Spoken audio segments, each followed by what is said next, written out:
안녕하세요. 손가락 복음 선계 지휘자 강사입니다. 오신 것을 진심으로 환영하며 해피 바이블을 열어가도록 하겠습니다. 오늘 증거드린 말씀의 제목은요. 638강 성령에 감동하였더니 보라 하늘의 보좌들이라는 제목으로 하나님의 말씀을 나눠보는 시간을 갖도록 하겠습니다. 계시록 4장 2절을 보시게 되면 내가 곧 성령에 감동하였더니 보라 하늘의 보좌를 베풀었고 그 보좌 위에 앉으신 이가 있는데 라고 말씀에 기록되어 있습니다. 그래서 성령의 감동을 하야만이 하늘의 보좌들을 볼 수 있다는 것을 말씀을 드리고요. 베드로후서 1장 21절에 보시게 되면 예언은 언제든지 사람의 뜻으로 낸 것이 아니요 오직 성령의 감동하심을 입은 사람들이 하나님께 받아 말한 것임이라고 말씀에 기록되어 있습니다. 그러면 이렇게 하늘의 보좌들은 어떠한 권세를 받았는가 말씀을 보겠습니다. 계시록 20장 4절을 보시게 되면 내가 보좌들을 보니 거기 앉은 자들이 있어 심판하는 권세를 받았더라. 그래서 심판하는 권세를 받았다는 것이죠. 이 보좌들은 뿅 하고 하늘로 올라가서 하늘에서 이루어지는 그런 보좌가 아니고요. 마태복음 6장 10절에 보시게 되면 나라의 임하옵시며 뜻이 하늘에서 이룬 것 같이 땅에서도 이루어지다. 땅에서 이루어지는 그러한 역사라는 것을 말씀을 드립니다. 그래서 하늘에 보좌들이 있는데 삼위일체 보좌를 보도록 하겠습니다. 계시록 3장 21절을 보시게 되면 이기는 그에게는 내가 내 보좌에 함께 앉게 하여 주기를 예수님 보좌에 함께 앉게 하여 주기를 내가 이기고 아버지 보좌에 함께 앉은 것과 같이 하리라. 아버지 보좌는 하나님 보좌, 내 보좌는 예수님 보좌. 이기는 그 보좌가 삼위일체 보좌라는 것을 말씀을 드립니다.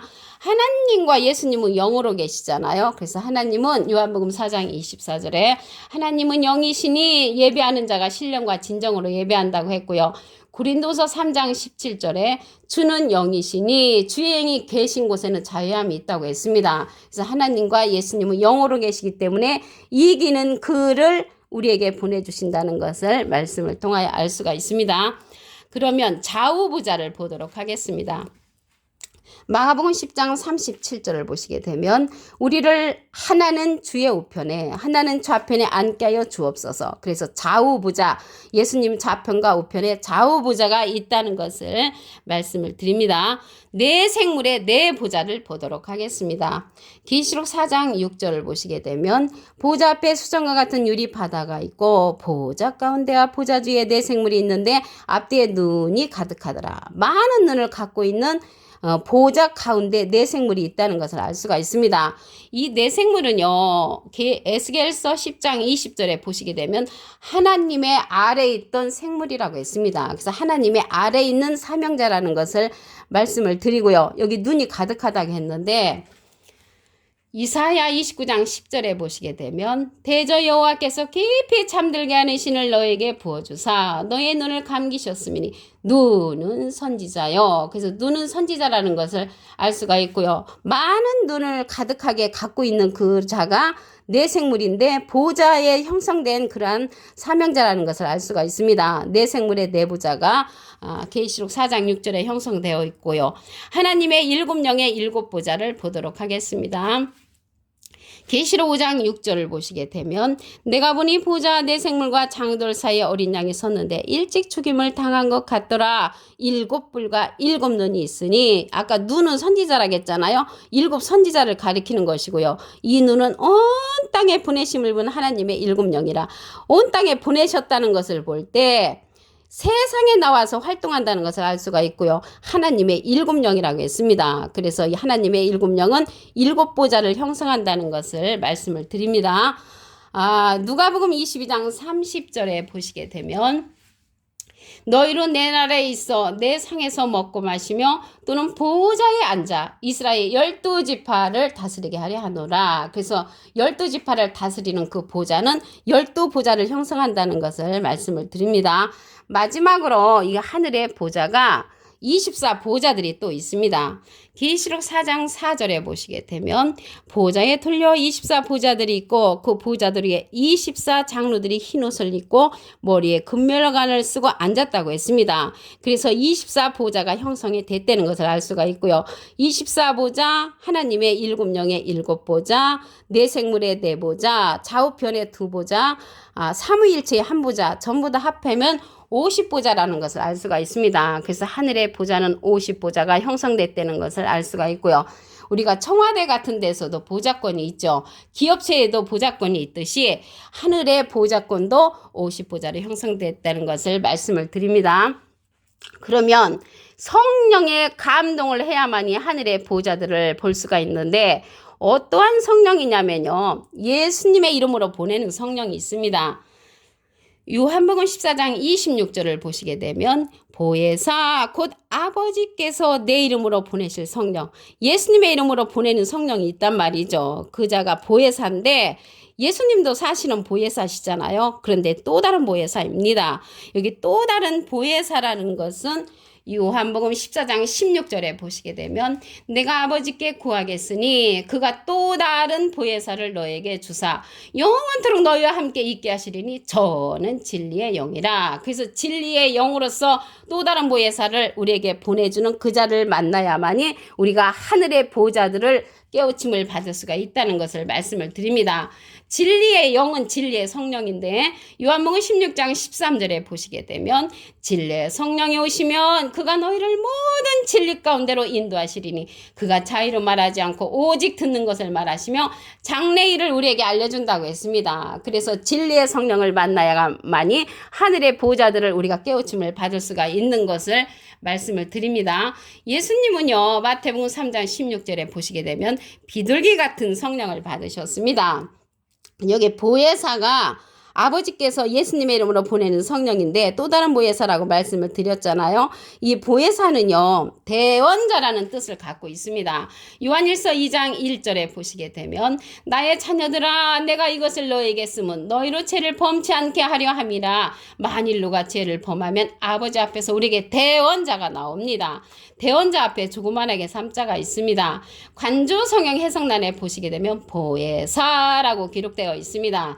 그래서 이 보혜사는 파라클레트거든요. 헬라어로는 파라클레토스로 곁에 파라와 부름받은 클레토스란 말의 합성어로 도움을 주기 위해 곁에 부름받은 자란 뜻을 갖고 있는 것이 보혜사, 사람을 상징한다는 것을 말씀을 드립니다. 라이프 성경 백과사전에는요. 컴포터, 위로자, 카운셀러, 상담자, 메디어털, 중보자, 헬퍼, 돕는 자, 서플리케이터, 탄원자란 사람을 상징한다고 말씀에 기록되어 있습니다. 그러면 이러한 보혜사 성령은요. 너희에게 모든 것을 가르친다고 했고요. 내가 너에게 말한 모든 것을 생각나게 하는 또 다른 보혜사라는 것을 말씀을 드립니다. 오늘 본문 말씀을 다시 한번 보도록 하겠습니다. 계시록 4장 2절을 보시게 되면 내가 곧 성령에 감동하였더니 보라 하늘의 보좌를 베풀었고 그 보좌 위에 앉으신 이가 있다고 했습니다. 보좌에 앉으신 이는 하나님이시고요. 성령에 감동을 해야만이 하늘의 보좌들을 우리가 볼 수 있다는 것을 말씀을 드립니다. 이 보좌들은요. 심판하는 권세를 받았다고 했습니다. 계시록 20장 4절을 보시게 되면 내가 보좌들을 보니 거기 앉은 자들이 있어 심판하는 권세를 받았더라. 그래서 심판하는 권세를 받았는데 뿅 하고 하늘로 올라가는 것이 아니고요. 마태복음 6장 10절에 보시게 되면 나라의 임하옵시며 뜻이 하늘에서 이룬 것 같이 땅에서도 이루어지이다. 땅에서 일어나는 심판하는 권세라는 것을 말씀을 드립니다. 하늘의 보좌에서 하나님 보좌와 예수님 보좌와 이기는 그의 보좌, 삼위일체 보좌를 보도록 하겠습니다. 계시록 3장 21절을 보시게 되면 이기는 그에게는 내가 내 보좌에 함께 앉게 하여 주기를 내가 이기고 아버지 보좌에 함께 앉은 것과 같이 하리라. 그래서 이기는 그가 나왔는데요. 이기는 그는 이기는 자로서 계시록 2장 26절에 보시게 되면 이기는 자와 끝까지 내일을 지키는 그에게 만국을 다스리는 권세를 주리니 그가 철장을 가지고 저희를 다스려 질그릇 깨드론같이 하리라. 나도 예수님도 내 아버지께 하나님께 받은 것이 그렇듯이 이기는 자, 이기는 그에게 만국을 다스리는 철장 권세를 준다고 말씀에 기록되어 있습니다. 그러면 좌우 보좌를 보도록 하겠습니다. 마가복음 10장 37절을 보시게 되면 우리를 하나는 주의 우편에 하나는 좌편에 앉게 하여 주옵소서. 그래서 좌우편에 보호자가 있다는 것을 말씀을 드리고요. 예수님과 하나님과 이기는 그는 한 보좌가 형성되었고요. 좌우편에는 두 보좌가 형성되었다는 것을 말씀을 드립니다. 네 생물의 네 보좌를 보도록 하겠습니다. 계시록 4장 6절을 보시게 되면 보좌 앞에 수정과 같은 유리 바다가 있고 보좌 가운데와 보좌 뒤에 네 생물이 있는데 앞뒤에 눈이 가득하더라. 많은 눈을 갖고 있는 네 보좌가 형성되었죠. 보좌 가운데 있는데 이 네 생물은 에스겔서 10장 20절에 보시게 되면 하나님의 아래에 있던 생물이라고 했습니다. 그래서 하나님의 아래에 있는 그러한 사명자라는 것을 말씀을 드리고요. 눈이 가득하다고 했는데 눈은 선지자를 상징하죠. 그래서 눈 감은 선지자도 이 땅에 보내시고 눈 뜬 선지자도 이 땅에 보내시는데 이 눈 뜬 선지자는 네 생물에 속한 선지자들이라는 것을 말씀을 드립니다. 하나님의 일곱 영의 일곱 보좌를 보도록 하겠습니다. 계시록 5장 6절을 보시게 되면 내가 보니 보좌와 네 생물과 장돌 사이에 어린 양이 섰는데 일찍 죽임을 당한 것 같더라. 일곱 뿔과 일곱 눈이 있으니 이 눈은 온 땅에 보내심을 입은 하나님의 일곱 영이라. 아까 눈은 선지자라고 했잖아요. 그래서 하나님의 일곱 영은 이 땅에 보내셔서 사명을 감당하는 사명자라는 것을 말씀을 드립니다. 예수님 제자 12보좌를 보겠습니다. 누가복음 22장 30절을 보시게 되면 너희로 내 나라에 있어 내 상에서 먹고 마시며 또는 보좌에 앉아 이스라엘 12지파를 다스리게 한다고 했습니다. 그래서 12보좌가 또 형성되었다는 것을 알 수가 있고요. 이 하늘의 보좌 마지막에 보시게 되면 계시록 4장 4절에 보시게 되면 보좌에 들려 24보좌들이 있고 그 보좌들 위에 24장로들이 흰 옷을 입고 머리에 금면류관을 쓰고 앉았더라. 그래서 24보좌에 24보좌가 형성됐다는 것을 말씀을 드립니다. 그래서 24보좌, 하나님의 일곱 영의 일곱 보좌, 예수님 12제자의 12보좌, 네 생물의 네 보좌, 좌우편의 두 보좌, 삼위일체의 한 보좌 전부 다 합하면 50보좌가 형성된다는 것을 말씀을 드립니다. 그래서 하늘의 보좌는 50보좌로 형성됐다는 것을 말씀을 드리고요. 성령에 감동하였더니 하늘의 보좌들을 봤거든요. 그래서 여기서 성령은 예수님의 이름으로 보내는 그 성령이 있습니다. 요한복음 14장 26절에 보시게 되면 보혜사 곧 아버지께서 내 이름으로 보내실 성령, 예수님의 이름으로 보내는 성령의 보혜사 성령인데 또 다른 보혜사입니다. 요한복음 14장 16절에 보시게 되면 내가 아버지께 구하겠으니 그가 또 다른 보혜사를 너에게 주사 영원토록 너희와 함께 있게 하시리니 저는 진리의 영이라고 했습니다. 진리의 영은 진리의 성령인데 요한복음 16장 13절에 보시게 되면 진리의 성령이 오시면 그가 너희를 모든 진리 가운데로 인도하시리니 그가 차이로 말하지 않고 오직 듣는 것을 말하시며 장래를 우리에게 알려준다고 했습니다. 예수님은 비둘기 같은 성령을 받으시고 진리의 성령을 우리에게 예수님의 이름으로 보내셨는데 그 성령이 또 다른 보혜사라는 것을 말씀을 드립니다. 그 자가 모든 것을 가르치시고 내가 너에게 말한 모든 것을 생각나게 한다고 말씀에 기록되어 있습니다. 이 성령은 전체를 아는 통달 성령을 받은 자입니다. 고린도전서 2장 10절에 보시게 되면 오직 하나님이 성령으로 이것을 우리에게 보이셨으니 성령은 모든 것 곧 하나님의 깊은 것이라도 통달하는 통달 성령을 받은 자라는 것을 말씀을 드립니다. 그래서 예수님은 또 다른 보혜사를 하나님께 부탁을 해서 우리에게 보내는 그러한 성령을 통하여 우리가 하나님의 말씀을 깨우침을 받는다면 하늘의 보좌를 알 수 있다는 것입니다. 이 시대는 하늘의 보좌의 모든 것을 깨우침 받아야만이 열려지는 하늘을 우리가 경험할 수 있다는 것을 말씀을 드립니다. 요한복음 16장 33절에 보시게 되면 너희가 환난을 당하나 담대라 세상을 이겼다고 했고요. 이 보혜사라는 그란 뜻은요. 대언자라는 뜻을 갖고 있습니다. 요한일서 2장 1절에 보시게 되면 대언자 앞에 조그만하게 3자가 써 있는데 보혜사라고 기록되어 있습니다. 보혜사라는 뜻은 파라클레트거든요. 헬라어로는 파라클레토스로 곁에 파라와 부름받은 클레토스란 말이 합성어로 도움을 주기에 곁에 부름받은 자라는 그런 사람을 상징한다는 것을 말씀을 드립니다.